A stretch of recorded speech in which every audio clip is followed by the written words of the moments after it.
ازيكم عاملين ايه؟ كل سنه وانتم طيبين. رمضان كريم. النهارده فكره جديده لشهر رمضان. هنعمل فانوس بخامات بسيطه جدا موجوده في كل بيت. ما تنسوش بقى اللي مش عامل سبسكرايب للقناه يعمل ولايك وشير الفيديو وفعلوا الجرس عشان يوصلكوا كل الفيديوهات الجديده. كل اللي محتاجينه في فيديو النهارده لمبه قديمه تكونوا مش محتاجينها، وكمان هناخد الجزء اللي فوق بس، وعايزين اي بطرمان قديم حجمه مناسب لحجم اللمبه اللي عندنا. هنجيب الغطا بتاع البطرمان ونلزقه في قاعدة اللمبة اللي احنا شلناها بالشكل ده.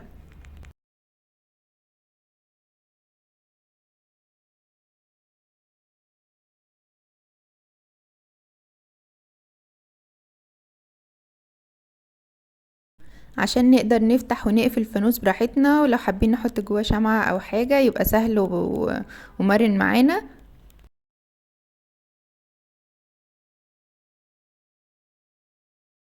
خلصنا الجزء اللي فوق، هنيجي بقى ده الخطوة دي اختيارية. انا جبت هنا غطا صغير لبطرمان اصغر من اللي انا عاملاه، وهلزقه في قاعدة البطرمان من جوه عشان احط جواه الشمع. دي ممكن اختياري، ممكن ما تعملوهاش، ممكن تسيبوه كده من غيره برضو، دي ترجع لكم.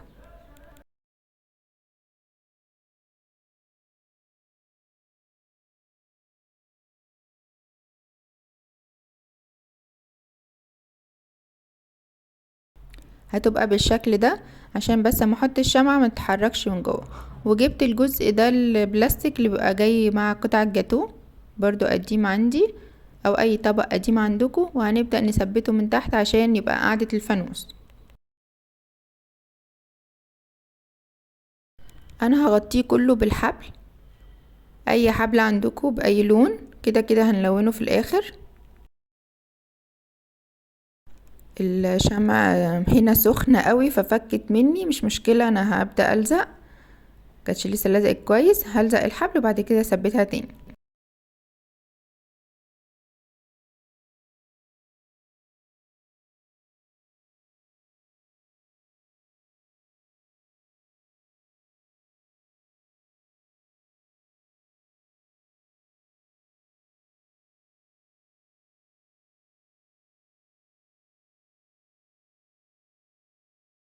احنا كده قربنا نخلص الفانوس بتاعنا.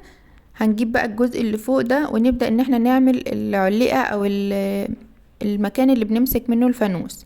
هنلف الحبل كده من فوق وهنسيب مساحة فاضية اللي هنمسك منها.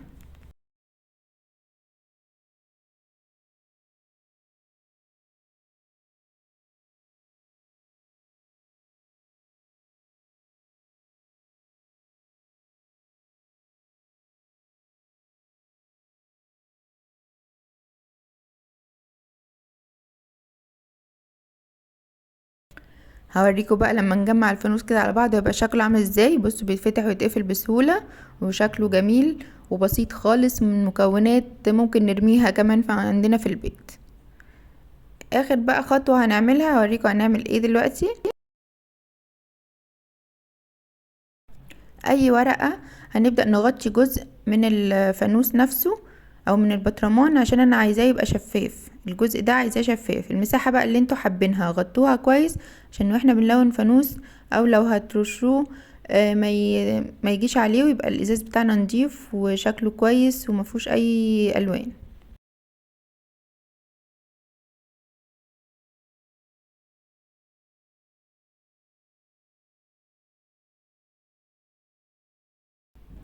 بالشكل ده انا غطيت جزء اهو، وبعد كده هبدأ ان انا ارشه بالسبراي. انا عامله هنا لون اسود، تقدروا تختاروا اللون اللي انتوا تحبوه.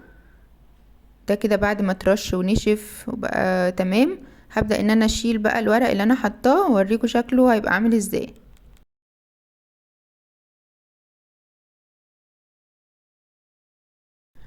بصوا حلوة قوي ازاي، شبه فوانيس كتير بنشتريها من بره، بتبقى غالية جدا.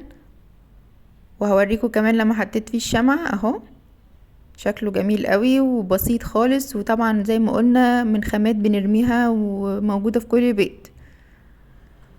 الطبق النجمة والهلال دول عملناهم في فيديو تاني، بس مش عارفة بقى انهي نازل قبل التاني، اذا كان نزل ولا لسه. موجودين برضو على القناة. ده شكل الفانوس من غير الشمعة.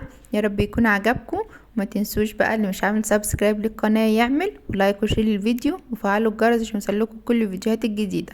وافكار رمضان كتير جدا سواء السنة دي او السنة اللي فاتت، اتمنى تشوفوها وتعجبكم. مستنية رأيكم في التعليقات تحت الفيديو وتطبيقاتكم اللي هتبعتوها لي على جروب الفيسبوك او قناة التليجرام. كل سنة وانتم طيبين ورمضان كريم.